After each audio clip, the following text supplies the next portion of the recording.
मोनू अलबेला, इनके गाने की गाड़ी खेसारी नाम के पेट्रोल से चलती है। इनके 90% गाने खेसारी के नाम पे वायरल है। बात तो सही है। पहला 100 मिलियन प्लस, दूसरा 100 मिलियन के आसपास, तीसरा 20 मिलियन प्लस। खेसारी के नाम इनके और भी गाने हैं, लेकिन इसमें एक बात समझना बेहद जरूरी है, ये लोग कुछ नया क्यों नहीं करना चाहते? बेचारे भूल गए होंगे, टेंशन बहुत है ना। अब इसी गाने को सुन लीजिए। यहाँ से धुन कॉपी किया गया था। राकेश मिश्रा का गाना सुन लीजिए, यहाँ से कॉपी किया गया था। शिल्पी राज का ये गाना सुन लीजिए,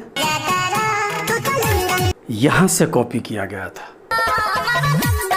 इतने बड़े स्टार होने का क्या फायदा जब धुन दूसरे का ही कॉपी करना है? ये लोग भोजपुरी को आगे लेकर जाएंगे कैसे? कॉपी करके।